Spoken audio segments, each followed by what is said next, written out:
Good morning all of you, good evening all of you. नमस्कार, क्या हाल चाल है दोस्तों। आज हम लोग धनुष बैच का स्टार्टअप कर रहे हैं 3 फरवरी 2023। और ये बैच आपके लिए बहुत बहुत बहुत बढ़िया होने वाला है। तो दोस्तों, आज हम लोग शुरू करने वाले हैं अपना एक फ्रेश टॉपिक जिसका नाम है दोस्तों ratio and proportion. Ratio and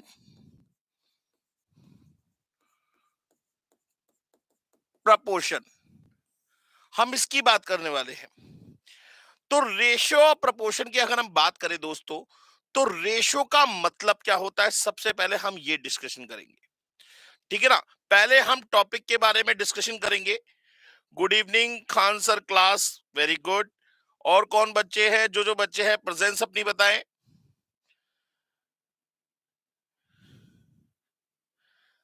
चलिए, तो आज हम लोग शुरू करने वाले हैं रेशो एंड प्रपोर्शन के बारे में। सबसे पहले मैं आपसे एक बात पूछता हूं कि ये रेशो होता क्या है। व्हाट इज रेशो, क्यों पढ़े इसे, क्या जरूरत है पढ़ने की। भाई अगर आपको इसका यूज नहीं पता, इसका मतलब नहीं पता दोस्तों, तो मेरा मानना तो यह है कि इसको पढ़ने से कोई फायदा नहीं। भाई रेशो की बात करें तो रेशो क्या होता है, व्हाट इज रेशो। रेशो का मतलब क्या होता है। रेशो का मतलब होता है बेटा, ratio is a relative comparison. Ratio is a relative comparison between two or more things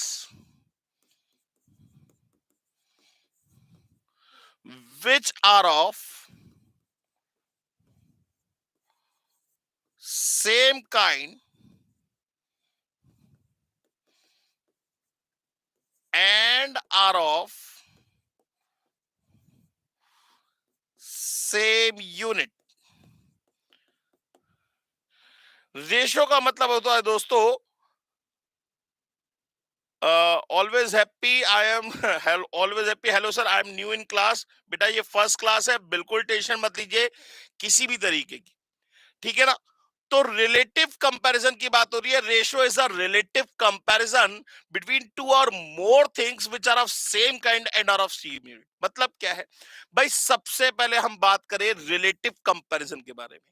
sir ये कंपैरिजन वर्ड तो सुना है, लेकिन रिलेटिव कंपैरिजन वर्ड पहली बार सुन रहे हैं। अच्छा, अगर मैं आपसे बात करूं दोस्तों कंपैरिजन के बारे में, यूनिट 1 का ये फर्स्ट टॉपिक है। कंपैरिजन के बारे में बात करूं तो एक कंपैरिजन क्या होता है। सबसे पहले तो किसी एक चीज को दूसरे चीज से कंपेयर करना कंपैरिजन कहलाता है। अच्छा, अगर मैं कहूं मैं किसी इंसान का कंपैरिजन गधे से करूं, क्या वो कंपैरिजन ठीक कहलाएगा। आप कहोगे सर कैसी बात कर रहे हैं, इंसान का कंपैरिजन गधे से क्यों कर रहे हैं। इंसान का कंपैरिजन इंसान से करिए ना। राजपाल यादव का कंपैरिजन शाहरुख खान से चलेगा, शाहरुख खान का कंपैरिजन सलमान खान से चलेगा, सलमान खान का कंपैरिजन ऋतिक रोशन से चलेगा, लेकिन ऋतिक रोशन का कंपैरिजन चिंपैंजी से गलत है सर। मतलब पहली बात ये कि जब कभी भी आपको कंपैरिजन की बात करनी हो, तो जिन चीजों के बीच में आप कंपैरिजन करने जा रहे हैं, पहली शर्त ये, वो थिंग्स कैसी होनी चाहिए, वो थिंग्स होनी चाहिए सेम काइंड की,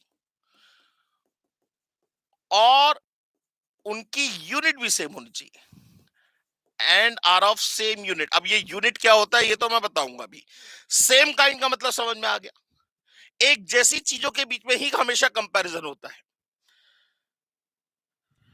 सर सब कुछ मिल जाएगा आपको, नोट्स की कोई जरूरत नहीं है, सिर्फ आप क्लास में देखते रहिए। नीतीश कुमार कह रहे हैं नोट्स राइटिंग करें या टेलीग्राम पे मिलेगा।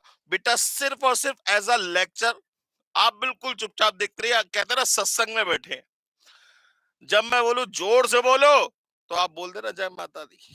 ठीक है ना, सारे बोलो तो जय माता दी, वही वाला हिसाब किताब है।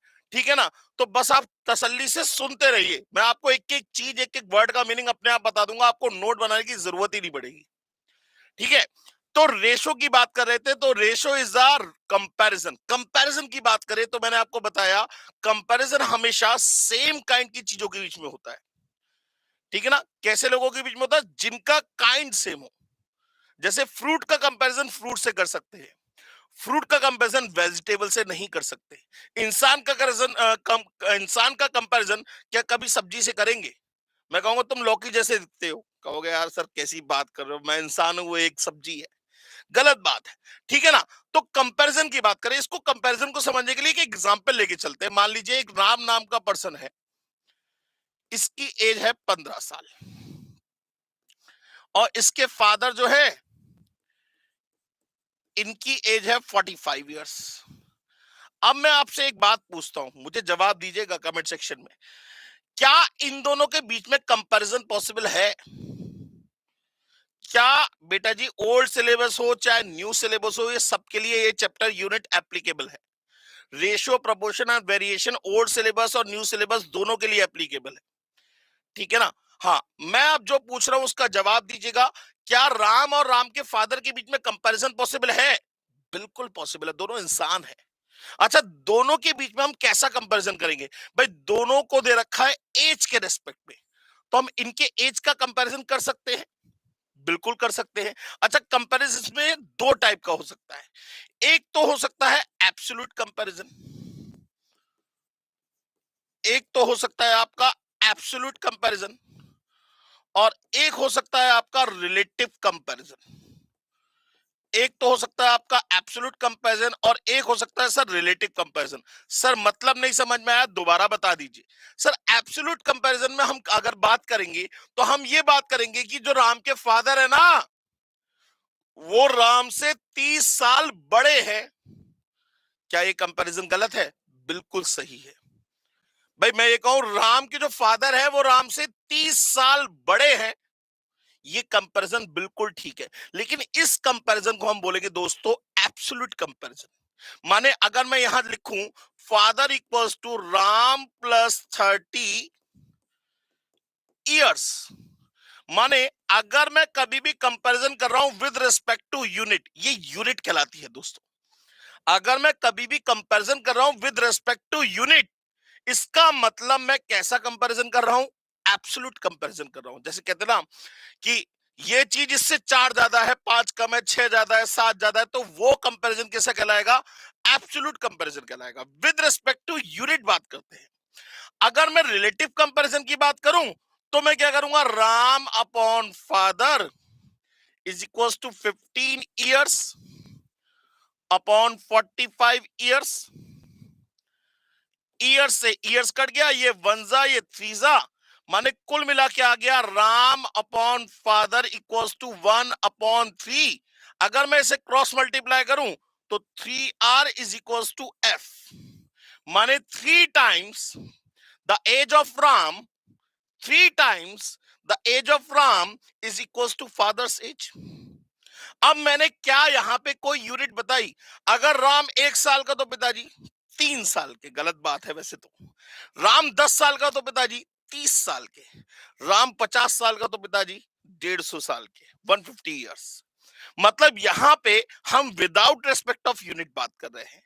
मतलब ये जो कहलाएगा ये कहलाएगा रिलेटिव कंपैरिजन। ये क्या कहलाएगा?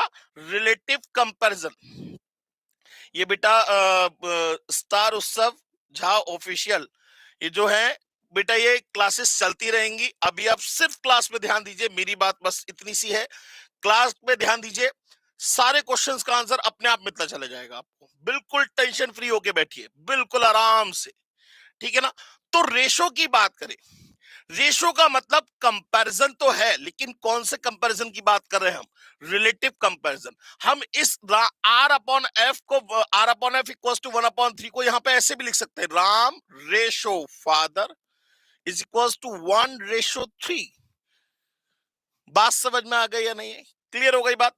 तो रेशो का मतलब क्या हुआ? अगर मैं डेफिनेशन पे दोबारा जाऊं तो रेशो का मतलब क्या? Ratio is a relative comparison, माने किन्हीं दो चीजों के बीच में कंपैरिजन करना है। कैसी दो चीजें? जो कि सेम काइंड की हो और जिनकी यूनिट भी सेम हो। यूनिट सेम होने का मतलब क्या है भाई? अगर मैं इसे यहां पे ईयर्स की जगह, मान लीजिए 15 मंथ्स का होता, भाई छोटा सा बच्चा है, 15 महीने का बच्चा है, और ये है 45 ईयर्स के, क्या इनके बीच में अभी कंपैरिजन पॉसिबल है? आप कहेंगे सर काइंड तो सेम है, काइंड तो सेम है, लेकिन सर ये 15 महीने का, ये 45 महीने का, ऐसे कैसे कंपैरिजन पॉसिबल हो पाएगा? या तो इस मंथ को ईयर में कन्वर्ट करिए, या इस ईयर को मंथ में कन्वर्ट करिए।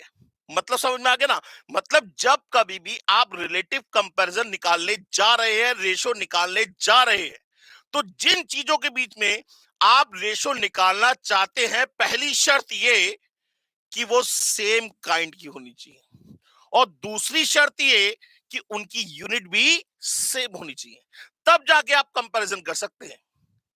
बात समझ में आ गई? क्लियर हो गई बात? अच्छा, दूसरी बात, अगर मैं बात करूं तो यहां देखिए ईयर से ईयर्स कैंसिल हो गया था, माने रेशो की कभी कोई यूनिट नहीं आएगी। Ratio has no unit of itself, ratio की कभी कोई यूनिट नहीं आती, और रेशो कभी नेगेटिव भी नहीं हो सकता दोस्तों, क्योंकि नेगेटिव कंपैरिजन कैसे करेंगे आप? भाई अगर मैं कह दूंगा Ram upon father is equal to -1/3, ये कैसा कंपैरिजन है? ये तो पॉसिबल ही नहीं है, ये तो पॉसिबल है ही नहीं सर। क्लियर हो गई बात? तो रेशो का मतलब समझ में आया? रेशो क्या होता है? Ratio is a what is ratio? Ratio is a relative comparison, ratio is a relative comparison two or more things, दो या दो से ज्यादा चीजों के बीच में, which are of same kind and are of same unit. बात क्लियर हो गई? रेशो का मतलब सबको समझ में आ गया दोस्तों? हाँ जी, बताएं बताएं बताएं बताएं बताएं, सबको समझ में आ गया? बच्चे लोग जवाब दें। Very good, very good. हाँ सर बोले, खान सर क्लास वाले, और बताएं। नीतीश कुमार डन सर, ठीक। चलिए आगे बढ़ते हैं। तो मैंने यहां डेफिनेशन इसकी लिख के रख ली है ताकि थोड़ा सा टाइम बच सके हम लोगों का। देखिए लिखा हुआ, ratio is a relative comparison between two or more things which are of same kind and are of same unit. दो important point, ratio has no unit of itself and ratio can never be negative. यहां तक बात बिल्कुल clear है? किसी को कोई doubt हो, किसी को कोई परेशानी हो, कोई भी दिक्कत हो तो प्लीज बताइए। सबको क्लियर हो गया? Rohit Rai, Anaysha, Khan sir class, RD world और स्टार उत्सव, नीतीश कुमार, शंकर, क्लियर है सर। चलिए आगे बढ़ते हैं। अब अगर मैं आपसे पूछूं कि रेशो ऑफ फ्रैक्शन, एक लिखा हुआ रेशो, मान लीजिए लिखा हुआ है ए रेशो बी, तो इसका मतलब हुआ ए अपॉन बी। एम आई राइट और रॉन्ग? बिल्कुल ठीक बात है। अच्छा, अब अगर मैं कहूं लिखा हुआ है एक फ्रैक्शन ए अपॉन बी, क्या ये दोनों बातें एक ही है? रेशो और फ्रैक्शन, क्या ये दोनों वर्ड एक ही है? दोनों का सेंस एक ही है? दोनों का मतलब एक ही है? कोई मुझे बताएगा? यस और नो का जवाब दीजिए। जब तक आप लोग जवाब नहीं देंगे तब तक मैं क्लास आगे बढ़ाऊंगा नहीं। सर मेरे लिए तो आप बिल्कुल सामने बैठे हुए, कैमरे के बिल्कुल सामने, चुपचाप। वो चुपचाप वाला हिसाब किताब नहीं चाहिए। आज सब लोग कह रहे हैं सर रेशो फ्रैक्शन एक ही चीज होती है। अच्छा जी, चलिए मैं अब आपसे एक बात पूछता हूं, मुझे उस चीज का जवाब दीजिएगा। कभी सब्जी खरीदी है? अरे यार, कॉमन ठेले से सब्जी खरीदते हैं, ग्रोसरी शॉप से सब्जी खरीदते हैं, क्या कहते हैं उस ठेले वाले से? क्या कहते हैं? भैया 1:2 आलू दे दो।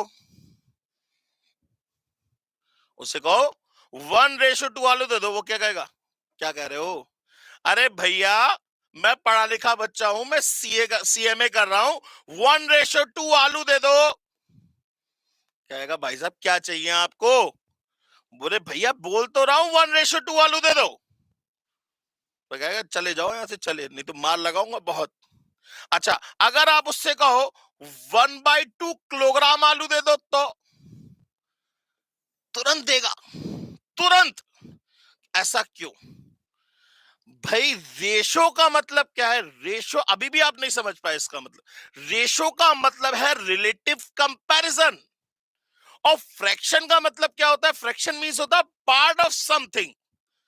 The part of something is known to be the ratio fraction. जैसे एक केक है, ये केक है, मान लीजिए इसके 4 हिस्से करें, तो ये एक इसका क्या है? हिस्सा है, फ्रैक्शन है, टुकड़ा है। फ्रैक्शन का मतलब द पार्ट ऑफ समथिंग, इसे हम 1/4 बोलते हैं, ये भी 1/4। अगर हमने इसके 5 हिस्से कर दिए या 6 हिस्से कर दिए हमने इसके, ठीक है ना, 1 2 3 4 5 6, तो ये वाला हिस्सा क्या कहलाएगा? एक फ्रैक्शन ही तो कहलाएगा, टुकड़ा ही तो कहलाएगा। तो फ्रैक्शन अलग चीज है, रेशो अलग चीज है। आप इन दोनों को मिक्स कैसे कर सकते हैं? ये दो अलग अलग बातें हैं। नहीं आई बात समझ में? तो फ्रैक्शन का मतलब होता है पार्ट ऑफ समथिंग। फ्रैक्शन का मतलब क्या होता है? Part of something. Whereas ratio का मतलब क्या होता है? Relative comparison. रेशो का मतलब क्या होता है? Relative comparison between two or more things which are of same kind and are of same unit. ये पूरी बात आपको बोलनी पड़ेगी। इससे देखिए ये चीज पता लगी कि यहां ए और बी ये दोनों सेम काइंड की हैं, और इन दोनों की यूनिट भी क्या होगी? सेम होगी। यहां पे ए और बी क्या है? ये किसी एक पर्टिकुलर पार्ट का क्या है? एक हिस्से को रिप्रेजेंट कर रहे हैं। दोनों अलग अलग बातें हैं। बात समझ में आ गई? अच्छा, जैसे अगर मैं बात करूं, देखिए इसमें लिखा हुआ है रेशो की बात करें तो ratio is a relative comparison between two or more things which are of same kind and are of same unit. Fraction की बात करें, fraction means the part of something. Fraction की अपने आप में एक यूनिट होगी, जबकि रेशो की कभी कोई यूनिट नहीं होती। बात समझ में आ गई दोस्तों? अच्छा, अगर मैं रेशो की बात करूं तो ए रेशो बी, और फ्रैक्शन की बात करूं तो ये 1/2। जैसे अगर मैंने फ्रैक्शन लिखा, मान लीजिए एक फ्रैक्शन लिखा ए अपॉन बी, तो इसमें बेटा जी बहुत ध्यान से समझिएगा मेरी बात को। इसमें इस ऊपर वाली क्वांटिटी को कहते हैं हम न्यूमरेटर। क्या कहते हैं? न्यूमरेटर। और नीचे वाली क्वांटिटी को क्या क्या कहते हैं? हम डिनोमिनेटर। इसमें फ्रैक्शन के अंदर ऊपर वाली क्वांटिटी को हम कहते हैं न्यूमरेटर, और नीचे वाली क्वांटिटी को क्या कहते हैं? डिनोमिनेटर। क्या इसमें ऊपर वाली क्वांटिटी को न्यूमरेटर कहेंगे? नहीं भाई, ये जब दो बातें अलग अलग हैं, ये दोनों अलग अलग चीजें हैं, तो इनके नाम भी तो अलग अलग होंगे। तो इसमें ऊपर वाली क्वांटिटी को कहते हैं बेटा एंटीसीडेंट। क्या बोलते हैं? एंटीसीडेंट। और नीचे वाली नीचे वाली क्वांटिटी को कहते हैं बेटा कॉन्सिक्वेंट। क्या कहते हैं? कॉन्सिक्वेंट। अब अगर मैं कहीं वर्ड यूज करूंगा न्यूमरेटर डिनोमिनेटर, अच्छा फ्रैक्शन की बात हो रही है। और मैंने अगर वर्ड यूज किए एंटीसीडेंट कॉन्सिक्वेंट, अच्छा रेशो की बात हो रही है, तभी तो दोनों में डिफरेंस हो पाएगा। भाई अगर मैं एंटीसीडेंट कॉन्सिक्वेंट बोल रहा हूं, इसका मतलब मैं रेशो की बात कर रहा हूं। अगर मैं न्यूमरेटर डिनोमिनेटर बोल रहा हूं, इसका मतलब मैं फ्रैक्शन की बात कर रहा हूं। बात समझ में आ गई सभी को? सबको क्लियर हो गया? रेशो और फ्रैक्शन ये दो अलग अलग चीजें, सबको समझ में आ गया? बेटा जी किसी को कोई भी डाउट हो तो बताइए। बेटा जी किसी को, भाई लाइक बिल्कुल करते रहिएगा वीडियो को। लाइक अभी बहुत कम आए हैं, 16 बच्चे देख रहे हैं, 16 ही लाइक है। थोड़ा सा लाइक को बढ़ाइए, पता लगना चाहिए कि क्लास में बच्चे बैठे हैं। किसी को कोई भी 1% भी डाउट हो तो बताइएगा। 1% भी, आधा परसेंट भी डाउट हो तो मुझे प्लीज रिप्लाई कमेंट सेक्शन में जरूर लिख के भेजिएगा। सब कुछ क्लियर हो गया सर। चलिए, सब कुछ क्लियर मत करना, नहीं तो दिमाग बिल्कुल खाली हो जाएगा। ऐसा काम मत करिएगा। चलिए आगे बढ़ते हैं। अच्छा, अब अगर मैं लिखता हूं, मान लीजिए क्वेश्चन है, मैंने लिखा if A ratio B is equal to 2:3, तो इसका मतलब क्या हुआ? इसका मतलब हुआ then A upon B is equal to 2/3। बिल्कुल ठीक बात है भाई। A ratio B equal to 2/3, तो ए अपॉन बी बराबर 2/3। अच्छा, तो देन ए बराबर 2 और बी बराबर 3। ये बात सही है या गलत है? कितने लोग कहते हैं ये बात बिल्कुल ठीक है? जल्दी से जवाब दीजिए, जल्दी से।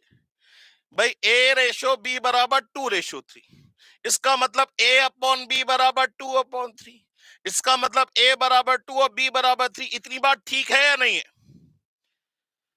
बेटा जी, न्यू सिलेबस ओल्ड सिलेबस दोनों में ये टॉपिक कॉमन है उज्जवल, दोनों में टॉपिक कॉमन है बेटा। क्या ये बात सही है? भाई ए अपॉन बी बराबर 2/3, तो ए बराबर 2 बी बराबर 3। ये बात सही है? खान सर ने बोला यस सर, बिल्कुल ठीक है। अच्छा जी, नितेश कुमार कह रहे हैं यस सर। कोई बात नहीं, ऑलवेज हैप्पी जो कह रहे हैं वो, मुझे मैथ्स नहीं आता, कोई फर्क नहीं पड़ता बेटा, ये तो प्रैक्टिकल बात कर रहे हैं, उससे कोई मैथ्स का लेना देना है ही नहीं। आपको 2+3 करना आता है, समझ लो मैथ्स आती है। दिमाग में से ये बिल्कुल डर निकाल दीजिए कि मैथ्स में बहुत कुछ है, कुछ नहीं है। हम जो प्रैक्टिकल डेली लाइफ में यूज करते हैं, हम उन चीजों को पढ़ रहे हैं, इसलिए बिल्कुल भी डरने की जरूरत नहीं है। हाँ जी। नहीं सर, ये फुल वीडियो रहेगी, प्लीज आगे फोकस करते हैं। अच्छा, ए अपॉन बी बराबर 2/3, तो ए बराबर 2 बी/3, बी बराबर 3। कुछ लोग कह रहे हैं यस, कुछ लोग कह रहे हैं नो। अच्छा, अगर यस वाले लोगों से पूछूं तो राम अपॉन फादर कितना आया था? भाई 15 ईयर्स अपॉन 45 ईयर्स, यही तो था। राम 15 साल का था, पिताजी 45 साल के थे, ईयर से ईयर्स काट गया था, या वनजा या थ्रीजा, माने Ram ratio father is equal to 1:3। अगर मैं इसे रब कर दूं तो इसका मतलब हो गया राम 1 साल का और पिताजी 3 साल के। क्या ये बात ठीक है? क्या ये बात ठीक है? राम रो रहा है और पापा कह रहे हैं बेटा बस मैं अभी आया, 5 मिनट में तोतले ताकि अभी आया, 5 मिनट दूध दाओ। ऐसा कैसे हो जाएगा? ये गलत है। आप जरा ध्यान से देखिए, यहां हमने राम अपॉन फादर में जब 15 ईयर्स अपॉन 45 ईयर्स लिया था, तो यहां हमने ईयर से ईयर्स कैंसिल किया और एक कॉमन नंबर की टेबल से काटा। किसकी टेबल से? 15 की टेबल से, एक कॉमन नंबर की टेबल से काटा। बिल्कुल सेम वे में ये भी तो हो सकता है, ये भी तो किसी कॉमन नंबर की टेबल से कट के आए हो। ये भी तो हो सकता है कि ये दोनों भी एक कॉमन नंबर की टेबल से कट के आए हो। मान लिया वो कॉमन नंबर क्या है? एक्स। गरीबों का सहारा एक्स हमारा। जैसे होता ना, गरीबों को सहारा बाबा शाम हमारा। हम मैथ्स में मानते हैं गरीबों का सहारा एक्स हमारा, कुछ नहीं मिलता तो क्वांटिटी एक्स ही मानते। बात समझ में आ रही है नहीं आ रही है? क्लियर हो गई बात? तो हम ये तो कह सकते हैं कि अगर ए 2x होगा तो बी क्या होगा? 3x होगा। अगर ए 2z होगा तो बी क्या होगा? 3z होगा। अगर ए 2 अल्फा होगा तो बी क्या होगा? 3 अल्फा होगा। Where X, Z, alpha, these are the numbers जिनकी कॉमन नंबर की टेबल से कटा है। बात समझ में आ गई? मतलब हम कभी भी डायरेक्टली इक्वल नहीं मान सकते, बिल्कुल नहीं मान सकते सर। अगर मान रहे तो आप गलत कर रहे हैं। भाई अगर मैं आपसे कहूं, मैंने आपसे कहा, ये तो क्वेश्चन लिखा हुआ है, कहीं और चलते हैं, इस पेज पे चले, कहां चले, यहीं चलते हैं, ठीक। भाई मैंने कहा if A ratio B ratio C बराबर 2:3:5। अब तीन क्वांटिटीज का क्या दे रखा है आपको? रिलेटिव कंपैरिजन दे रखा है। क्या ए बराबर 2 बी बराबर 3 सी बराबर 5? गलत। आप ये तो कह सकते हो कि ए बराबर 2x, बी बराबर 3x, सी बराबर 5x। आप कहोगे सर ये x क्या? What is x? x is any number. हम कहे ये x की वैल्यू बताओ, सर कुछ एक्स्ट्रा इंफॉर्मेशन दीजिए। कुछ एक्स्ट्रा बताएंगे तो हम भी कुछ एक्स्ट्रा बताएंगे। आप जितनी बात करेंगे हम भी उतनी बात करेंगे। नहीं आई बात समझ में? क्लियर है सर सभी को? क्लियर है सर सभी को? जवाब दीजिए, मैं वेट कर रहा हूं। सबको क्लियर है सर? अगर ये चीज समझ में आ गई तो सर रेशो का तो दाह संस्कार हो गया। रेशो में तो कुछ नहीं बचा। इतनी बात में किसी को कोई भी प्रॉब्लम हो तो बताइए। मैं फिर पूछ रहा हूं, इतनी बात में किसी को कोई भी प्रॉब्लम हो तो बताइए। 1%, एक मतलब 0.0001% भी हो तो भी आप लिख के भेजिएगा। डाउट मैं क्लियर करूंगा, वो मेरा काम है। लाइव क्लास जरूर है, लेकिन आपसे और आपके और मेरे बीच में बराबर बात चलती रहेगी। सर देखिए ना, ये लिख के भेजा है ऑलवेज हैप्पीनेस। सर ये एक्स क्यों लगाया? अच्छा अगर आप बताओ ना, अभी बात हुई थी राम ऑफ फादर वाली, Ram upon father equals to 1/3 था, तो आप क्या ये कह सकते हो राम 1 साल का और पिताजी 3 साल के?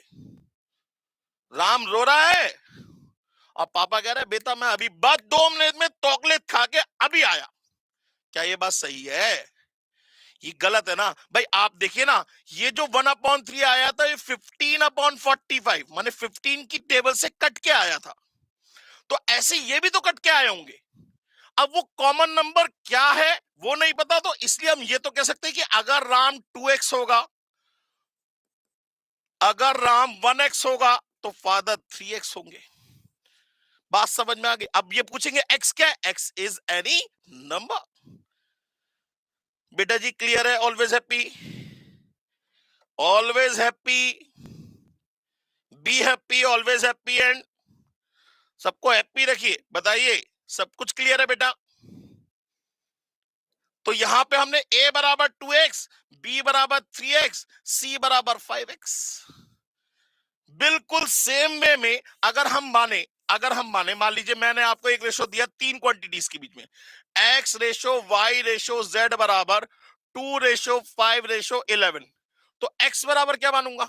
अब x नहीं मान सकते आप, अब आप x नहीं मान सकते। अब ये तो कह सकते हैं x बराबर 2a, y बराबर 5a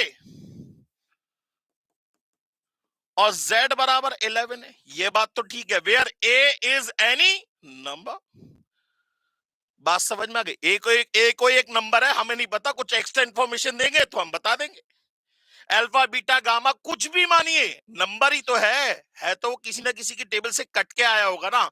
मान लिया वो नंबर एक्स है, मान लिया वो नंबर ए है, मान लिया वो नंबर बी है, मान लिया वो नंबर सी है, कुछ भी मानो, अल्फा मानो, बीटा मानो, गामा मानो, कुछ मानो, आप मर्जी आपकी।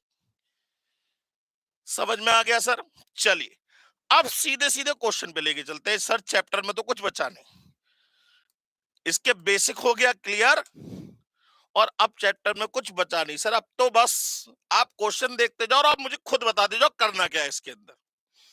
ठीक है ना जी? चलिए ये क्वेश्चन कह रहा है if the ratio between two quantities is 5:3। दो क्वांटिटीज का रेशो दे रखा है 5:3। पहले ये बताओ अगर मैं क्वांटिटी मानूंगा तो क्या मानूंगा, 5 और 3? ना ना ना ना ना, क्वांटिटीज मानेंगे 5x और 3x। ये क्वांटिटी नंबर 1 हो गई और इसको नाम दीजिए सेकंड क्वांटिटी को 3x। बात सही है या गलत है? अच्छा, and the difference of these quantities is 12। और इन दोनों क्वांटिटीज का जो डिफरेंस है वो कितना दे रखा है दोस्तों? 12। पहले ये बताइए हमारे हिसाब से डिफरेंस कितना होगा? 5 गधे में से 3 गधे गए, कितने बचे? गधों की बात कर रहा हूं, बुरा मत मानिएगा। हाँ मतलब बिल्कुल। 5x में से 3x गया, कितना बचा? 2x। हमारे हिसाब से 2x, इनके हिसाब से कितना? 12। तो 2x इज इक्वल टू 12, तो x की वैल्यू कितनी आ गई? 6। मतलब वो कॉमन नंबर क्या है? 6 है, जिसकी टेबल से ये कट के आए थे। वो कॉमन नंबर क्या है? 6 है, जिसकी टेबल से ये कट के आए थे। मतलब अगर मैं फर्स्ट क्वांटिटी की बात करूं तो फर्स्ट क्वांटिटी कितनी हो जाएगी? 6 यहां लगा दीजिए, 5 इंटू 6 30। सेकेंड क्वांटिटी की बात करूं तो सेकेंड क्वांटिटी कितनी हो जाएगी? 3 6 18। खत्म। अब क्या पूछ रहा है? Then the largest quantity is sir 30। Answer C. ये क्या है? जैसे कोई भी क्वेश्चन हो रेशो का, कोई भी कैसा भी क्वेश्चन हो सर, हर क्वेश्चन हो जाएगा आपसे। बिल्कुल आप अगर अपना कॉन्सेप्ट क्लियर रखेंगे ना, कोई आपको टच नहीं कर सकता, गारंटी मैं लिख के दे रहा हूं, 100% श्योरिटी। ठीक है ना? कॉन्सेप्ट को बिल्कुल ट्रांसपेरेंट रखिएगा बेटा जी, उसमें 1% भी डाउट नहीं होना चाहिए। चलिए नेक्स्ट क्वेश्चन की बात करते हैं। क्वेश्चन कह रहा है if the ratio between three quantities is 3:5:2। अब ये बताइए सबसे पहले क्वांटिटीज क्या मानेंगे आप? भाई तीन क्वांटिटीज का रेशियो दे रखा है 3:5:2, तो क्वांटिटीज मानेंगे हम क्या? 3x, 5x और 2x। माने x वो नंबर है जिसकी ये कॉमन टेबल से कट के आया है, ठीक है ना? आगे बढ़ते हैं। And the difference between the largest and the smallest quantity. सबसे पहले ये बताइए इसमें लार्जेस्ट क्वांटिटी कौन सी है? सर इसमें लार्जेस्ट क्वांटिटी कौन सी है? सर इसमें लार्जेस्ट क्वांटिटी है आपकी 5x। स्मॉलेस्ट क्वांटिटी कौन सी है? सर स्मॉलेस्ट क्वांटिटी है 2x। जो नंबर जितना बड़ा होगा उतना ही बड़ा कहलाएगा, और जितना छोटा होगा उतना ही छोटा कहलाएगा। अब वो कह रहा है and the difference between the largest and the smallest quantity, माने इन दोनों के बीच का डिफरेंस, इन दोनों के बीच का डिफरेंस आपके हिसाब से कितना हुआ? 3x। और इनके हिसाब से कितना है? 84। तो 3x इज इक्वल टू 84 आ गया।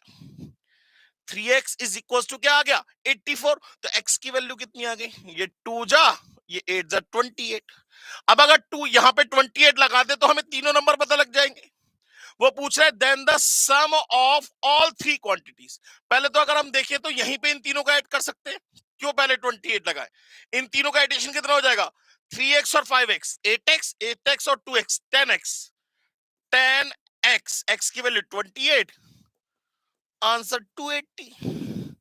सी। सर समझ में आ गया?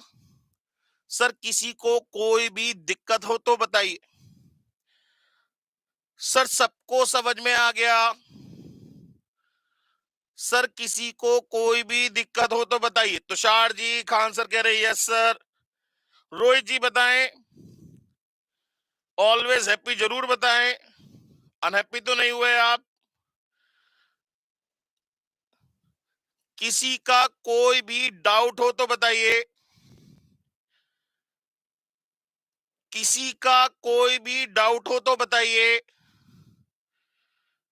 लाइक करते रहिएगा वीडियो को। जब तक लाइक करते रहेंगे, अपनी पास जो ब्रह्मा जी आपने सुना होगा, यहाँ पे ब्रह्मा जी हैं, उनसे मैं भी कुछ वरदान लेके आया हूं। जब तक लाइक करते रहेंगे तब तक हमारी भी एनर्जी मेंटेन रहेगी। ठीक है, तो लाइक करते रहिएगा वीडियो को। चलिए आगे बढ़िए, नेक्स्ट क्वेश्चन की बात करते हैं। सर क्वेश्चन कह रहा है if the ratio between two quantities is 2:5। सबसे पहले ये बताइए क्वांटिटीज क्या मानेंगे आप? सर क्वांटिटीज मानेंगे 2x और 5x, हमने मान ली। अब वो कह रहा है and the difference of the square of these quantities it is 84। अब सर ये जो एक लैंग्वेज है ना, इसमें कई लोगों को दिक्कत होती है। लिखा हुआ है and the difference of square of these quantities. इसमें हमें कंफ्यूजन ये होती है कि हम माइंड डिफरेंस निकाल के स्क्वायर करें या स्क्वायर निकाल के डिफरेंस करें। ये बहुत लोगों को कंफ्यूजन होती है, बहुत लोगों को होती है।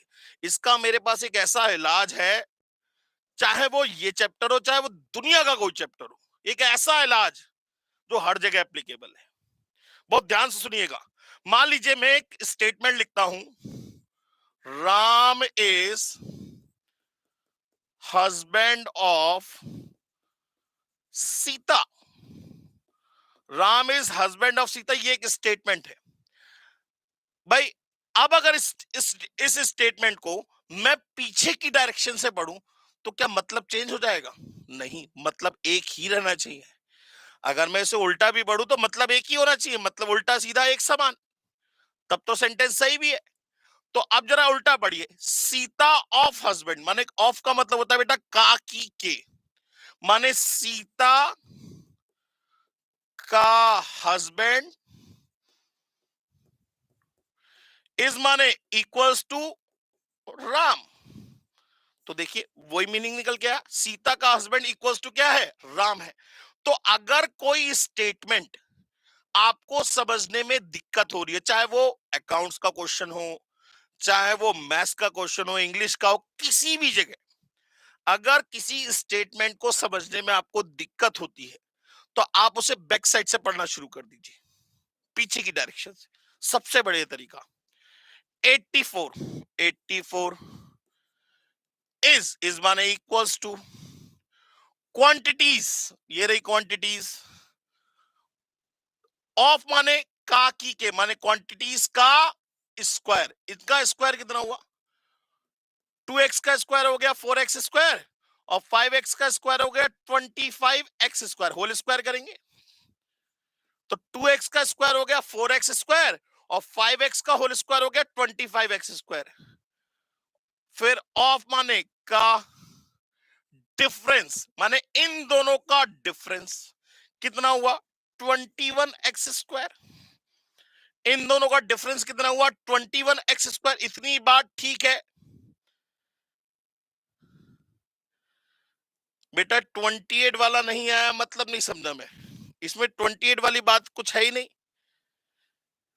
बेटा। आप उसी समय, जिस समय मैं क्वेश्चन पूछ रहा हूं, थोड़ा सा आपको कमेंट्स में टाइपिंग में स्पीड रखनी पड़ेगी। अगर कोई प्रॉब्लम होती है आप उसी क्वेश्चन में पूछ लीजिए, क्योंकि जब नेक्स्ट क्वेश्चन तैयार होता है ना, तो पिछले क्वेश्चन पे जाना पॉसिबल नहीं है बेटा। आप डाउट के लिए बिल्कुल परेशान मत होइएगा, पहले मुझे इतनी बात का जवाब दे, ये वाले क्वेश्चन में कहीं कोई प्रॉब्लम है? ये वाले क्वेश्चन में कहीं कोई प्रॉब्लम है किसी को भी? भाई इसने बोला 84, 84 इस माने इक्वल्स टू क्वांटिटीज ये दोनों, ऑफ माने का स्क्वायर, इनका स्क्वायर हो गया 4x स्क्वायर, इसका स्क्वायर हो गया 25x स्क्वायर। फिर ऑफ माने का डिफरेंस, इन दोनों का डिफरेंस कितना हुआ? इन दोनों का डिफरेंस कितना हुआ? 21x square. ठीक है ना? तो अब एक्स स्क्वायर की वैल्यू कितनी आ गई? एक्स स्क्वायर इक्वल्स टू आ गया 4, तो एक्स की वैल्यू आ गई 2। अरे सर भाई ये 21 डिवाइड में जाएगा तो 4 बचेगा, और एक्स स्क्वायर बराबर 4, तो एक्स बराबर कितना आ गया? 2। अब एक्स बराबर 2 यहां लगा दीजिए, तो क्वांटिटी कितनी हो गई? ये हो गई 4, ये हो गई 10। अब वो क्या पूछ रहा है? Then the sum of the square of these quantities. अब आपको निकालना क्या? आपको क्वांटिटी नहीं चाहिए, आपको क्या चाहिए? Sum of square of these quantity. फिर कंफ्यूजन है, सम करके स्क्वायर करना है या स्क्वायर करके सम करना है? पीछे से पढ़ना शुरू कर दीजिए। क्वांटिटीज ये रही, ऑफ माने का स्क्वायर, क्वांटिटीज का स्क्वायर माने 4 का स्क्वायर 16 और 10 का स्क्वायर 100। ऑफ माने का सम, इन दोनों का सम कितना आ गया? 116। सबको क्लियर है सर? सबको क्लियर है? सबको क्लियर है? बेटा जी स्टार उत्सव झा ऑफिशियल, क्या प्रॉब्लम आ रही है बेटा बताएं? स्टार उत्सव झा ऑफिशियल क्या प्रॉब्लम आ रही है? बेझिझक होके पूछिए, बेझिझक होके। कोई दिक्कत नहीं है मुझे किसी भी तरीके की, लेकिन डाउट को डाउट मत रहने दीजिएगा। किसी का कोई भी डाउट हो तो वो पूछ लीजिए, फिर से बताइए। चलिए मैं फिर से शुरू करता हूं, इसको रब कर देता हूं सबको। ये कुछ नहीं है सर, मैं आपसे क्वेश्चन शुरू से का बात डिस्कस करता हूं, बहुत ध्यान से समझिएगा। मेरे लिए बेटा आप जितने बैठे हो ना, सब मेरे लिए इक्वल इंपॉर्टेंट हो, इसलिए अपने डाउट को डाउट मत रहने दीजिएगा किसी भी तरीके से। आप देखिए मेरे पास पढ़ाने के बहुत सारे तरीके हैं, मैं एक चीज को कई तरीके से रिप्रेजेंट कर सकता हूं, तो अपने डाउट को डाउट मत रहने दीजिएगा। जो आए वो पूछेगा, बाल में से खाल निकाल के पूछे, जवाब मैं दूंगा आपको। बिल्कुल दिमाग में टेंशन लेने की जरूरत नहीं है। चलिए शुरू करते हैं दोबारा से। क्वेश्चन कह रहा है if the ratio between two quantities is 2:5। सबसे पहले मुझे ये बताइए क्वांटिटीज आप क्या मानेंगे?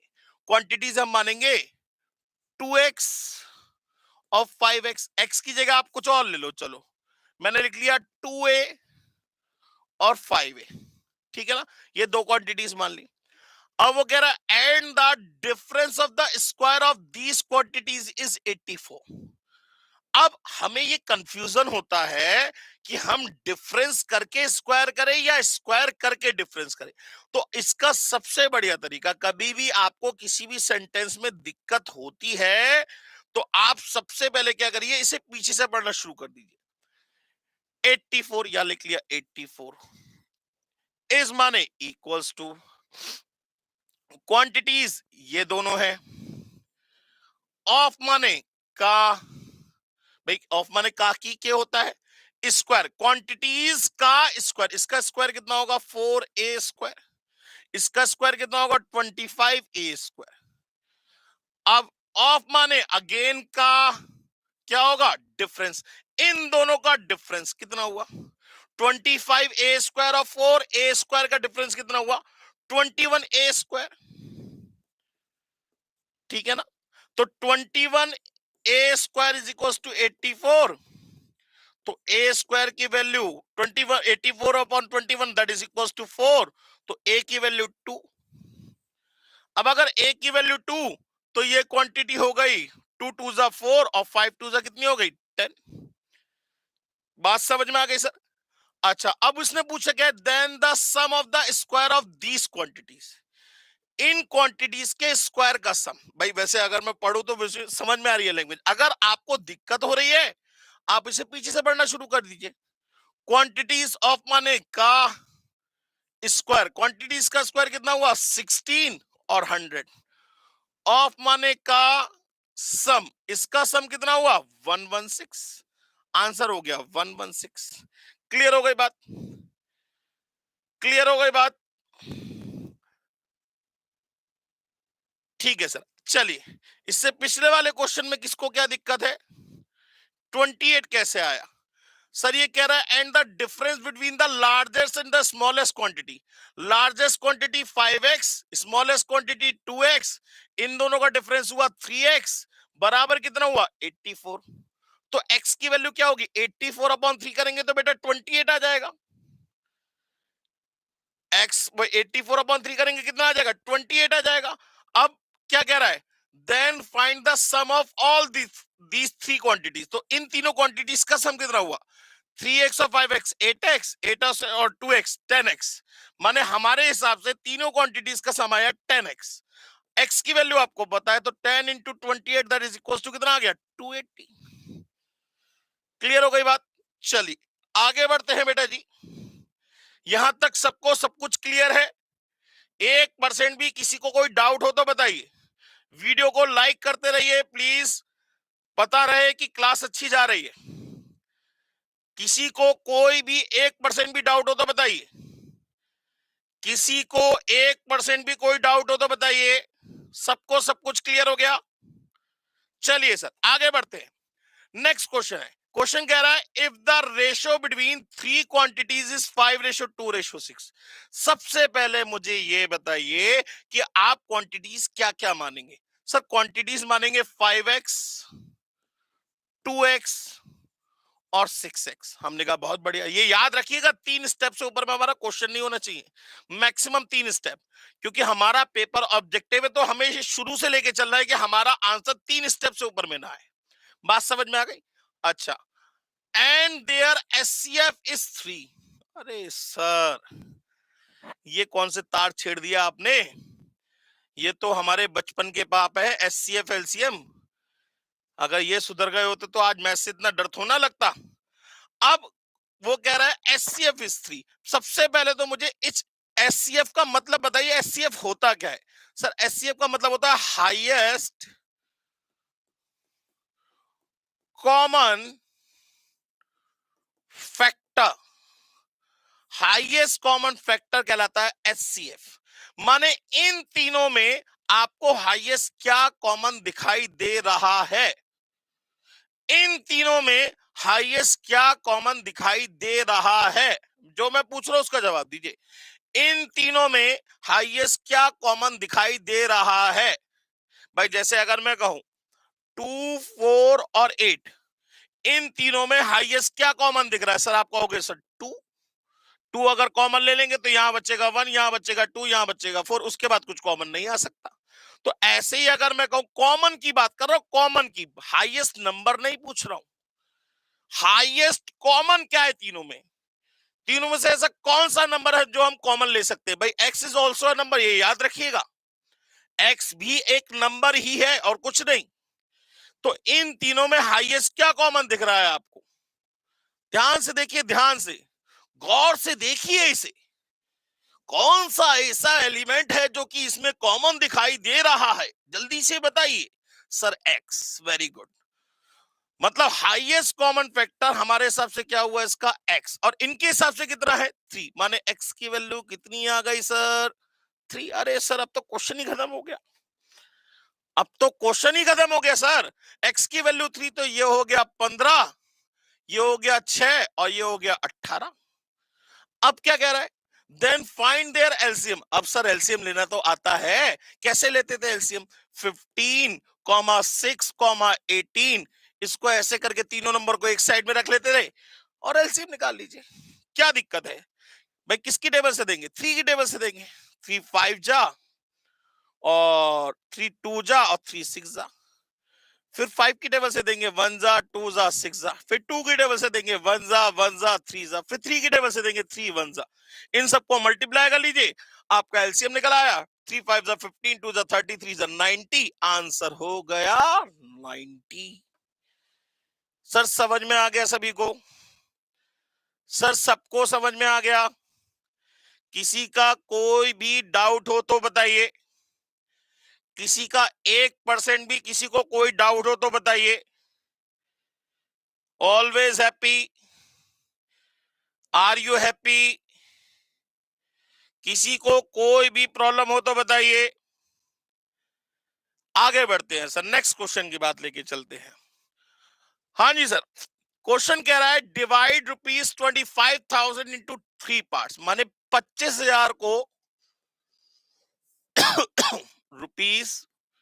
₹25,000 को हमें क्या करना है? 3 पार्ट में डिवाइड करना है। ठीक है सर, इन द रेशो 1:2:3। हालांकि ये क्वेश्चन तो कॉमर्स का है, लेकिन मैं फिर भी आपसे बात करूंगा। 1:2:3, तो ये 1x, ये 2x, ये 3x। 1:2:3 का मतलब 1x 2x 3x। अब इन तीनों का सम कितना होना चाहिए सर? 25,000। इन तीनों का सम कितना होना चाहिए? 25,000। माने this plus this equals to 25,000। माने 1x और 2x, 3x 3x और 3x 6x। 6x बराबर 25,000। x equals to 25,000 divide by 6। ये आ गया सर। अब क्या पूछ रहा है? Then the biggest share. अब बिगेस्ट शेयर कौन सा होगा? 3x वाला। बिगेस्ट शेयर कौन सा होगा? 3x वाला। तो जरा बिगेस्ट शेयर में माने बिगेस्ट शेयर 3 इंटू एक्स की वैल्यू 25,000 डिवाइड बाय 6, 12,500। आंसर हो गया नन ऑफ दिस। बात समझ में आ गई सर? किसी का कोई भी डाउट हो तो बताइए। किसी का कोई भी डाउट हो तो बताइए। सबको सब कुछ समझ में आ गया सर? मैं बार बार पूछ रहा हूं, किसी को कोई प्रॉब्लम हो तो बताइए। चलिए सर आगे बढ़ते हैं नेक्स्ट क्वेश्चन की तरफ। हाँ जी सर, अब क्वेश्चन दे रखा है आपको, if the ratio of income of 2 person is 4:5। 2 person की इनकम का रेशो दे रखा है 4:5। माने अगर मैं फर्स्ट पर्सन की इनकम मानूं कितनी हो जाएगी? 4x। और सेकंड पर्सन की इनकम कितनी हो जाएगी? 5x। बात समझ में आ गई? ये फर्स्ट पर्सन की इनकम हो गई, ये सेकंड पर्सन की इनकम हो गई। And there expenditure are in the ratio 15:19। माने ये तो इनकम की बात है, अब एक्सपेंडिचर की बात हो रही है। अब एक्सपेंडिचर की बात हो रही है, तो एक्सपेंडिचर ऑफ फर्स्ट पर्सन 15:19 कितना मानेंगे? 15। 15 x नहीं मानना, x है एक बार ले चुके हो। अब भाई इनका कॉमन नंबर अलग होगा, इनका कॉमन नंबर अलग भी तो हो सकता है, सेम कैसे हो जाएंगे? अगर होता तो बताता, ठीक है ना? तो यहां हमने मान लिया 15y और एक्सपेंडिचर ऑफ सेकंड पर्सन कितना हो गया? 19y। इतनी बात ठीक है? इतनी बात में किसी को कोई भी प्रॉब्लम हो तो बताइए। यहां तक बात ठीक है? ठीक। अब वो कह रहा है इफ ई सेव ₹20, माने S1 is equal to S2 is equal to ₹20। S1 is equal to S2 is equal to ₹20। तो वो कह रहा है देन देयर इनकम्स आर। अब देखिए, हम इस क्वेश्चन को चाहे तो यहां से भी कर सकते हैं। पहले एक बार इससे कर लेते हैं, फिर इसे ऑप्शन से भी करके देखेंगे। देखिए हमारा पेपर है ऑब्जेक्टिव, तो जहां से क्वेश्चन जितनी जल्दी सॉल्व हो सकता है हम तो वहीं से करेंगे। अगर ऑप्शन से हो सकता है तो बिल्कुल ऑप्शन से करेंगे, बिल्कुल सोचेंगे ही नहीं है सर, क्यों सोचेंगे सॉल्व करने की। बात समझ में आ गई। पहले हम सॉल्व करना मैं आपको सिखाऊंगा जरूर, ठीक है ना। अब एक चीज बताइए बेटा जी, इनकम और एक्सपेंडिचर का डिफरेंस क्या होता है? इनकम और एक्सपेंडिचर का डिफरेंस क्या होता है? सेविंग होती है।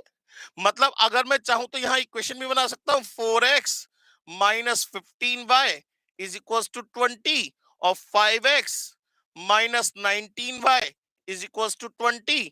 अब यहां से मुझे वैल्यू किसकी निकालनी है? इनकम, माने इनकम का मतलब मुझे चाहिए होगा x की वैल्यू। जब x की वैल्यू चाहिए इसका मतलब y को कैंसिल आउट कर देंगे। जब मुझे x की वैल्यू चाहिए तो मुझे क्या करना पड़ेगा? y को कैंसिल करना पड़ेगा। कैसे कैंसिल करेंगे? इनटू यहां पे क्या कर देंगे 19 और इनटू यहां क्या कर देंगे 15, वो कैंसिल होके x की वैल्यू निकल आएगी। एक तो ये पूरा लेंदी प्रोसेस हो गया। इतनी बात समझ में आ गई सर?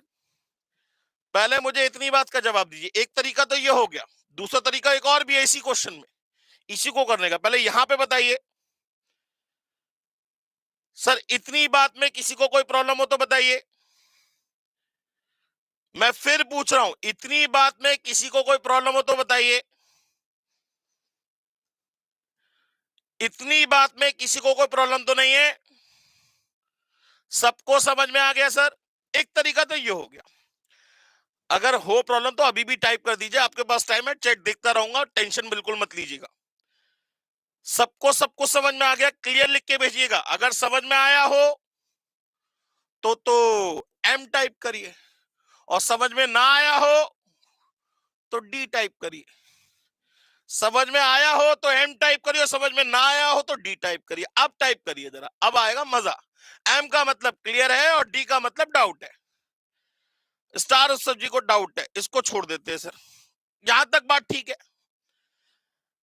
अब जरा बहुत ध्यान से समझिएगा सर, इनकम और एक्सपेंडिचर का डिफरेंस सेविंग होता है, ये बात सही है। अच्छा, अब अगर मैं एक्सपेंडिचर में सेविंग जोड़ू तो इनकम आएगा, तब भी बात ठीक है। भाई दोनों में से कुछ भी कह सकते हैं, मर्जी आपकी है। इन दोनों के बीच का डिफरेंस हमेशा सेविंग होगी। भाई आप कितना कमाते हो, उसमें से कितना खर्च करते हो, उन दोनों के बीच की तो डिफरेंस क्या कहलाता है? सेविंग कहलाती है ना आपकी। उसके अलावा सेविंग कहां से आएगी? तो हम अगर चाहे तो ऐसे भी कर सकते थे कि 15y plus 20 upon 19y plus 20 is equal to 4/5 is equal to 4/, ये इनकम हो गई। भाई एक्सपेंडिचर में मैंने सेविंग जोड़ दी, तो expenditure plus saving is equal to income. Expenditure plus saving is equal to income, दोनों का रेशियो निकाल लिया। अब आप क्रॉस मल्टीप्लाई करके y की वैल्यू निकाल लीजिए, तो एक्सपेंडिचर पता लग जाएगा तो सेविंग भी पता लग जाएगी। जैसे चाहे वैसे कर लीजिए, हर तरीके से पॉसिबल है सर। सर 20 कैसे आया? 20 कहां लिखा है सर? ये लिखा हुआ है क्वेश्चन में ना बेटा, ई सेव ₹20। मैं थोड़ा ना बोल रहा हूं, ये तो क्वेश्चन बोल रहा है। मैंने थोड़ा ना बोला है, ये तो क्वेश्चन बोल रहा है। ई सेव ₹20 का मतलब हर एक इंसान 20 रुपए कमाता है। तो जिसकी इनकम 4x है वो भी 20 रुपए कमाता है, जिनकी इनकम 5x है वो भी 20 रुपए कमाता है, बचाता है। सॉरी, कमाता नहीं, बचाता है। बात समझ में आ गई सर? तो एक तरीका तो ये हो गया, क्रॉस मल्टीप्लाई करके y की वैल्यू निकाल लीजिए। कितना हो जाएगा? 75 प्लस 100, ये हो जाएगा 19 टू जा 38, 38 टू जा 76y प्लस 80। तो y की वैल्यू निकल आई 20। y की वैल्यू 20 का मतलब ये हो गया 300, और ये हो गया 380। अब इसमें अगर मैं सेविंग जोड़ दूंगा तभी तो इनकम निकलेगी। तो इनकम कितनी हो जाएगी? 300 और 20, 320। पहली इनकम हो गई 320, 320, और दूसरी इनकम हो जाएगी 380 प्लस 20, 400। तो इसका आंसर कितना आ जाएगा? 320 और 400, ये वाला आंसर हो गया। क्लियर हो गई बात? समझ में आया हो तो एम टाइप करे, समझ में ना आया हो तो डी टाइप करे। इतनी बात में किसी को कोई प्रॉब्लम हो तो बताइए। अब इस क्वेश्चन को मैं डायरेक्ट करके करने की कोशिश करूंगा, जरा ध्यान दीजिएगा सर। अब इस क्वेश्चन को मैं डायरेक्ट करने की कोशिश करूंगा। करने के तरीके बहुत सारे हैं। अगर आपका कॉन्सेप्ट क्लियर है, अगर आपका बेसिक क्लियर है, तो आपको किसी शॉर्ट ट्रिक की कोई जरूरत नहीं है। सारी शॉर्ट ट्रिक आप खुद बना सकते हैं सर। इसलिए बिल्कुल दिमाग में से ये वहम निकाल दीजिए कि मैथ्स में शॉर्ट ट्रिक नाम की कोई चीज होती है। आप अपनी शॉर्ट ट्रिक खुद बनाएंगे सर, 100% गारंटी है मेरी तरफ से। ठीक है ना सर? चलिए आगे बढ़ते हैं।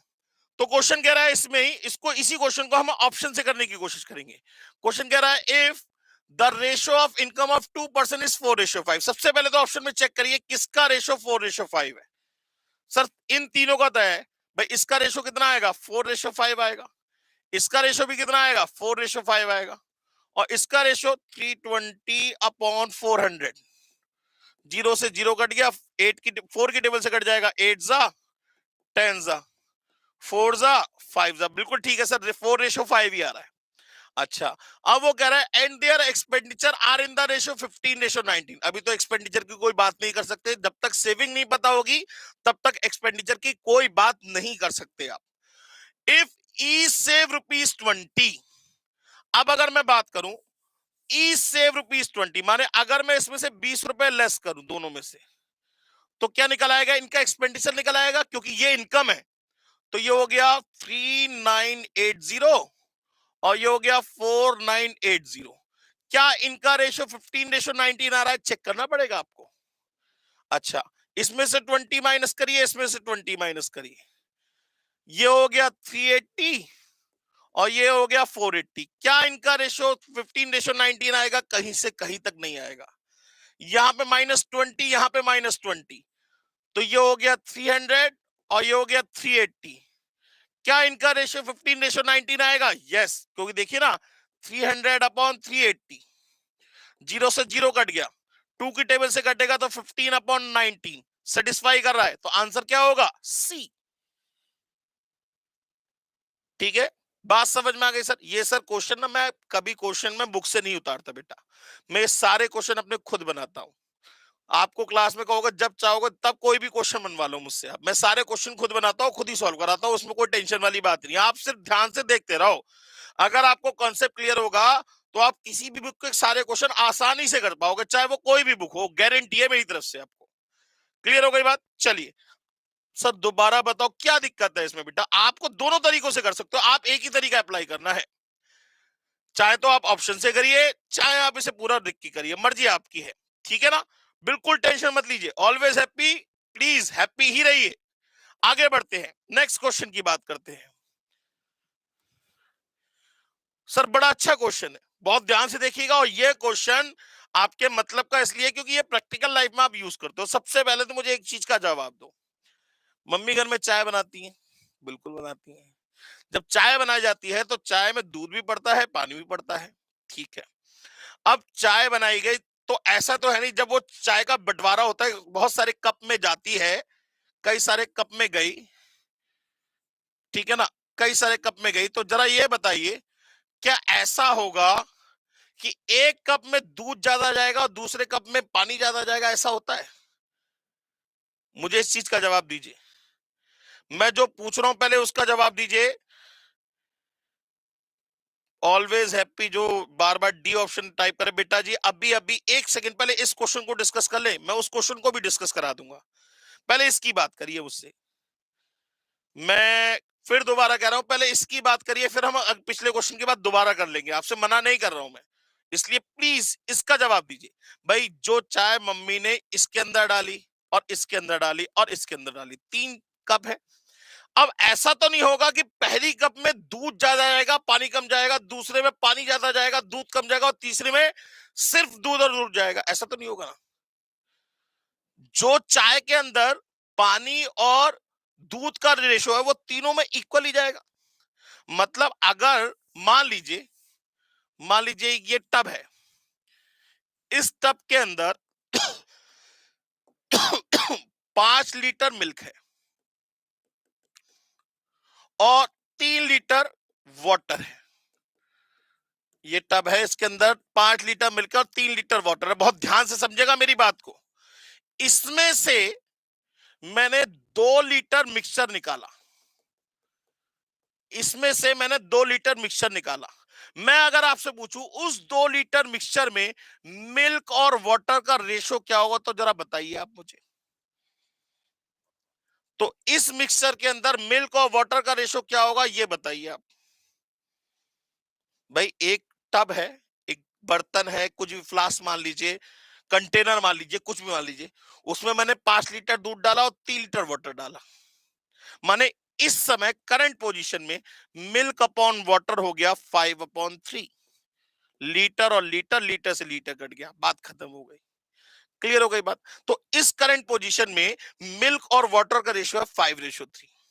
अब इसमें से मैंने 2 लीटर मिक्सचर निकाला। भाई कप से लिया 2 लीटर मिक्सचर अलग बाहर निकाल लिया, ऐसे करके बाहर एक अलग कंटेनर में ले लिया। तो ये जो 2 लीटर मिक्सचर है जो इसके अंदर है, इसमें मिल्क और वाटर का रेशियो क्या होगा? सर इसमें मिल्क और वाटर का रेशियो क्या होगा, ये आपको नंबर्स की फॉर्म में बताना पड़ेगा। मिल्क और वाटर का रेशियो क्या होगा? भाई यहां रेशियो है 5/3, इसमें से जो 2 लीटर मिक्सचर निकाला, इसमें मिल्क और वाटर का रेशियो क्या होगा, ये बताना पड़ेगा आपको। जब तक नहीं बताएंगे मैं आगे बढ़ूंगा ही नहीं। बताना तो पड़ेगा सर, बिल्कुल बताना पड़ेगा। सर एक आए एक्सेल ओपी ने कहा 5/3, और बताइए और किसी के हिसाब से कुछ और 2/1। सर 2/1 क्यों होगा, 2/1 क्यों होगा? दूध ज्यादा जाएगा पानी कम जाएगा, क्या ऐसा होता है? आपके घर में अगर दूध आता है उसमें पानी मिलाते हो तो क्या दूध ज्यादा निकाल सकते हो पानी कम निकाल सकते हो, ऐसा होता है? जो पानी डाल गया वो तो मिक्स हो गया ना बेटा, अब उसमें से आप सेपरेसी नहीं कर सकते, सेपरेट नहीं कर सकते बिल्कुल भी। अभी भी नहीं समझ में आया? भाई जो इस मिक्सचर के अंदर मिल्क और वाटर का रेशियो होगा, तो जो मिक्सचर आप निकालोगे उसमें भी मिल्क और वाटर का रेशियो सेम ही होगा, 5/3। अभी भी नहीं समझ में आई बात? किसको किसको समझ में नहीं आया? डाउट हो तो डी टाइप करें। इस क्वेश्चन को छोड़ दीजिए, अभी इस क्वेश्चन की बात ही नहीं कर रहा हूं मैं, तो एक जनरल बात कर रहा हूं आपसे। इसमें किसी को डाउट हो तो डी टाइप करे, समझ में आ गया हो तो एम टाइप करे। डाउट हो तो डी टाइप करे, समझ में आ गया हो तो एम टाइप करे, जल्दी से। समझ में आ गया हो तो एम टाइप करे, डाउट हो तो डी टाइप करे, जल्दी जल्दी जल्दी जल्दी टाइप करे। चलिए सर बहुत बढ़िया, एम लिखा हुआ आ रहा है, इसका मतलब समझ में आपको आ रहा है। अब हम अपने क्वेश्चन पे आ जाते हैं, बस इतनी सी बात डिस्कस करनी थी आपसे। अब अपने क्वेश्चन पे आ जाते हैं, बहुत ध्यान से तसल्ली से समझिएगा सर। क्वेश्चन कह रहा है if the if the ratio of milk and water in a mixture of 70 litre, माने यहां पे एक कंटेनर है, इसके अंदर 70 लीटर का मिक्सचर है, ठीक है ना, इसके अंदर 70 लीटर का मिक्सचर है, और मिल्क और वाटर का रेशियो कितना है, 3/4, माने milk upon water is equal to 3/4। इतनी बात सही है सर?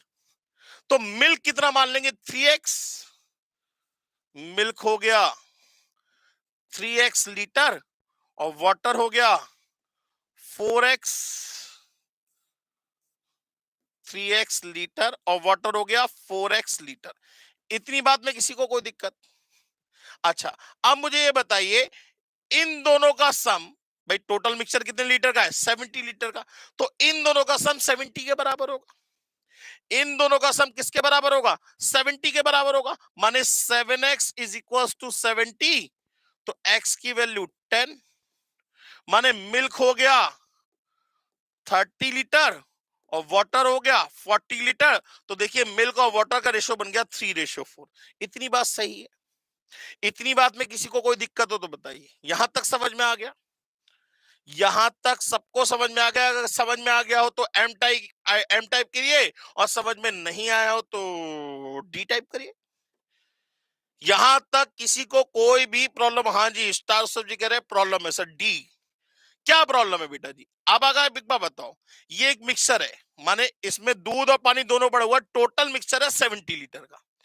तो आपने देखा होगा दूध वाले जब दूध लेके जाते हैं, एक बहुत बड़ा कंटेनर होता है, उसमें 70 लीटर दूध है, और उसने कहा मिल्क और वाटर का रेशियो 3/4 है, माने कंपैरिजन कर रहा है। कौन सा कंपैरिजन? Relative comparison. अगर मिल्क 3x होगा तो वाटर 4x होगा, यही तो होगा। अगर मिल्क 3x लीटर होगा तो वाटर क्या होगा, 4x लीटर होगा, तो टोटल क्वांटिटी कितनी हो गई, 7x लीटर। अब हमारे हिसाब से 7x, इनके हिसाब से 70, तो टोटल 7x बराबर कितना हो जाएगा, 70 के बराबर हो जाएगा। तो x की वैल्यू कितनी आ गई, 10। अगर x की वैल्यू 10 लगाओगे तो मिल्क कितना हो जाएगा, अगर x की वैल्यू 10 लगाओ तो मिल्क कितना हो जाएगा, 30 लीटर, वाटर कितना हो जाएगा, 40 लीटर। तो देखिए टोटल मिक्सचर हो गया 70 लीटर का, और रेशो कितना बनना है 3:4। सेटिस्फाई कर रहा है या नहीं कर रहा है हमारी बात को? स्टार उत्सव जी बताएं, जो भी स्टार उत्सव नाम है आपका, स्टार उत्सव झा, उत्सव झा मतलब कह ले, उत्सव जी बताएं, कोई दिक्कत समझ में आ गया? चलिए, अब वो कह रहा है then what quantity be milk be added, इसमें कितना मिल्क और डाला जाए, कितना मिल्क और डाला जाए, सो that the ratio of milk and water in the resulting mixture is 2:3, कि जो अब नया रेशियो है वो 2:1 हो जाए। अब जो नया रेशियो माने कितना दूध और डाले, अभी तो दूध और वाटर का रेशियो कितना है 3:4, तो ये कह रहा है कितना प्योर मिल्क इसके अंदर और डाले जिससे रेशियो क्या बन जाए 2:3। अब हम क्या कहेंगे, मान लिया भाई हमने कितना मिल्क डाला, मान लिया हमने, भाई एक्स तो मान नहीं सकते, वाई लीटर मिल्क और डाला, तो new milk be added, new milk be added कितना हुआ वाई लीटर।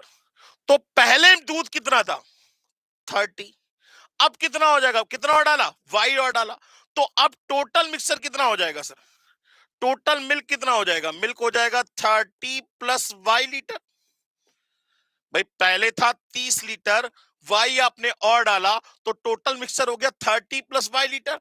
अच्छा पहले वाटर कितना था 40, क्या वाटर ऐड किया है, नहीं किया है, माने वाटर जैसा था वैसा ही रहेगा, वाटर जैसा था वैसा ही रहेगा, इतनी बात समझ में आ गई। तो अब इन दोनों का रेशो क्या होना चाहिए 2:1। थोड़ा सा रब करना पड़ेगा मुझे क्योंकि जगह नहीं बची, यहां रब कर देता हूं, हाँ, माने 30 plus y upon 40 is equal to 2:1।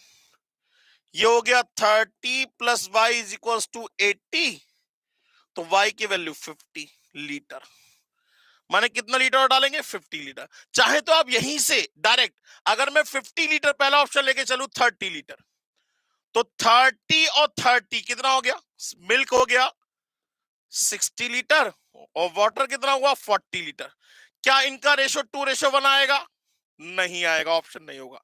जब 50 लेके चलेंगे तो मिल्क हो जाएगा, पहले कितना था मिल्क 30, वाटर कितना, अब मिल्क कितना और ऐड किया 50, कितना हो गया 80, और वाटर कितना था पहले कितना था 40, अब भी कितना है 40। क्या इनका रेशो 2:1 आ रहा है, यस। तो इसे आप ऑप्शन से भी कर सकते हैं, इसे आप ऑप्शन से भी कर सकते हैं। बात समझ में आ रही है बेटा या नहीं आ रही? किसी का कोई भी डाउट हो तो बताइए। सर ऑप्शन से यहां तक तो हमें करना ही पड़ेगा, मिल्क की क्वांटिटी निकालनी पड़ेगी, वाटर की क्वांटिटी निकालनी पड़ेगी। मिल्क हो गया 30 लीटर, वाटर हो गया 40 लीटर। दोबारा से क्वेश्चन देख लीजिए, अगर कोई डाउट हो तो दोबारा से देख लीजिए, बिल्कुल टेंशन लेने की जरूरत नहीं है आपको। फिर दोबारा से देख लीजिए, कह रहा है if the ratio of milk and water in the mixture of 70 litre, माने टोटल मिक्सचर कितने का है, टोटल मिक्सचर है आपका 70 लीटर का, मिल्क और वाटर, तो मिल्क मान लिया 3x लीटर, वाटर मान लिया 4x लीटर, इन दोनों का सम कितना हो गया 7x इज इक्वल टू कितना आ गया 70, तो x की वैल्यू 10, माने मिल्क हो जाएगा 30 लीटर, वाटर हो जाएगा 40 लीटर। ये तो हमारा यहां तक तो हमारा क्वेश्चन की स्टेटमेंट से हमने किया, ठीक है ना। अब वो कह रहा है then what quantity be milk be added so that the ratio of milk and water in the resulting mixture is 2:1, माने कितना दूध और डाले जिससे नया रेशियो 2:1 हो जाए। अब अगर आपने दूध डाला 30 लीटर तो जरा 30 ऐड करिए, तो पहले तो 30 था ही और 30 और ऐड करा, ये तो हो गया आपका मिल्क, और वाटर 40 का 40 रहा, माने न्यू रेशियो हो जाएगा 60/40, माने कितना आ जाएगा 3:2, जबकि आना कितना चाहिए था 2:1, तो आंसर ए तो नहीं है। बी में आ जाइए, 30 पहले से था 50 और ऐड कर दिया, वाटर जैसा था वैसा का वैसा रहा, माने ये हो गया 80/40, इसका मतलब 2:1, यस 2:1 आ रहा है, आंसर बी हो गया। कैसे भी कर लीजिए, कैसे भी कर लीजिए सर, ये इजी क्वेश्चंस तो जरूर है, अभी स्टार्टअप धीमे धीमे करके लेवल इसका बढ़ाता चला जाऊंगा मैं, ठीक है ना। सबको समझ में आ गया बेटा जी? डाउट हो तो डी टाइप करे, समझ में आ गया हो तो एम टाइप करे। डाउट हो तो डी टाइप करें और समझ में आ गया तो एन टाइप करें। 2 क्वेश्चन और रह गए, ये हम लोग नेक्स्ट क्लास में बात करेंगे। आज की क्लास आपको अगर समझ में आई हो तो प्लीज वीडियो को लाइक करिएगा, कमेंट करिएगा, शेयर करिएगा, और कल फिर दोबारा हम लोग मिलेंगे, आगे इसी लेक्चर को आगे बढ़ाएंगे। और आज के लिए थैंक यू वेरी मच दोस्तों, थैंक यू वेरी मच।